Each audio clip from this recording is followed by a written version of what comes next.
चीनी शेयरों की मिठास विश्वनाथ बहुत गजब की है। आप ट्रैक भी करते हैं। करीब करीब 6.5 साल के हाइस पर हैं शुगर के दाम। और क्या डिटेल्स इसके बारे में है? क्या आपको लगता है कि ये भाव ऊपरी स्तरों पर सस्टेन करेंगे? सप्लाई को लेकर भी क्या कोई कंसर्न्स हैं जो ये शेयर चल रहे हैं आज? बिल्कुल सही कहा आपने कि अक्टूबर 2016 के बाद सबसे ऊपरी स्तर पर इंटरनेशनल मार्केट में उसके आसपास ही घूम रहा है। लेकिन सबसे बड़ी वजह ये है कि भारत जो पिछले साल जो रिकॉर्ड यहाँ से एक्सपोर्ट हुआ था और सबसे ज़्यादा एक्सपोर्ट हुआ था भारत से, इस बार आधे से भी कम एक्सपोर्ट की संभावना है। 60 लाख टन का हालांकि सरकार ने इजाज़त पहले ट्रांच में दिया था, सेकेंड ट्रांच की भी उम्मीद लगाई जा रही थी, लेकिन ईटी नाउ के साथ एक्सक्लूसिव बातचीत में साफ साफ खाद्य सचिव ने कहा कि अब हम दूसरे ट्रांच में एक्सपोर्ट कोटा देने पर विचार नहीं कर रहे हैं। उत्पादन को लेकर जो अनुमान था 345 लाख टन का, उसे भी अब कम कर दिया एस्ट्रा ने। उनको लग रहा है कि 335 लाख टन से ज़्यादा उत्पादन की संभावना नहीं है।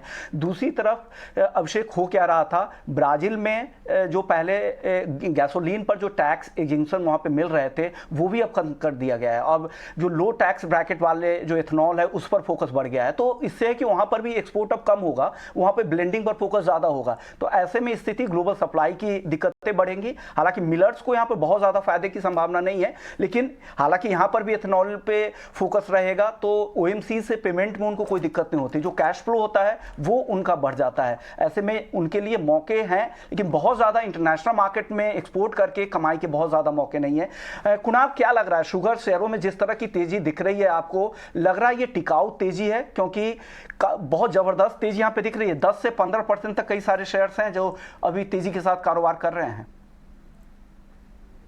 अगर हम बलरामपुर चीनी की काउंटर की बात करें, जो मैं बहुत ही नजदीकी लेवल से ट्रैक करता हूं, तो हमने इसमें देखा था कि जून 2022 में ये काउंटर 403 405 के नीचे फिसला था। उसके बाद एक पहली अटेम्प्ट बनी थी दिसंबर में ये लेवल क्रॉस करने की, बट नहीं हो पाई। आज के दिन देखिए ये काउंटर 9% अप है, 408 के लेवल पे चल रहा है। इनफैक्ट ये इसका एक नया ब्रेकआउट लेवल भी होगा।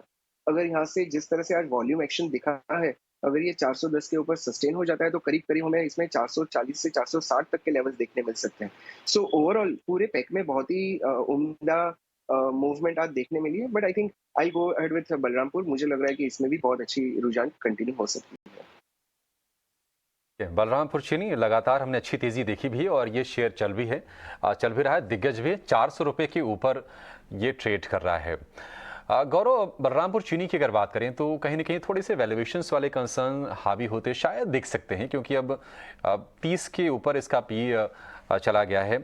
इसके अलावा अगर हम पूछें आपसे, जो कुछ और बड़ी कंपनियां हैं जैसे कि श्री रेणुका हो गया, धामपुर हो गया, कहीं आपको इन स्टॉक्स में मौके दिख रहे हैं? अगर किसी को ट्रेड करना हो तो आपके फेवरेट लिस्ट में क्या बलरामपुर ही है या फिर कोई और शेयर भी आप रेकमेंड करना चाहेंगे? देखिए, हमने अपने क्लाइंट्स को कुछ चुनिंदा क्लाइंट्स को रेणुका शुगर बाय करवाया था मॉर्निंग में, जब थोड़ा निचले स्तरों पे था, वहाँ से एक अच्छी मूवमेंट आपको देखने वाली मिल चुकी है। तो 47.5 48 पे हमने बाय करवाया था, तो यहाँ पे आप बाय कर सकते हैं किसी को अगर चाहिए तो। स्टॉपर से थोड़े से डीप आएंगे, हमने भी 43 44 के स्टॉपर से बाय करवाया था, 51 के करीब ट्रेड कर रही है। मोमेंटम अगर आया तो मुझे लगता है ये जो स्टॉक है यहाँ से एक अच्छी उछाल आपको देखने मिल सकती है, और तकरीबन 58-60 रुपये तक के लेवल आपको इसमें देखने मिल सकते हैं। श्री रेणुका शुगर यहाँ पर 58 से 60 तक के लेवल देख सकते हो। मार्केट कैप के लिहाज से भी ये देश की सबसे बड़ी शुगर कंपनी है। और उसके अलावा बलरामपुर चीनी पसंद है, उनको भी लग रहा है कि ये यहाँ पर भी अच्छी तेज़ी की संभावना बन रही है। लेकिन चलिए अब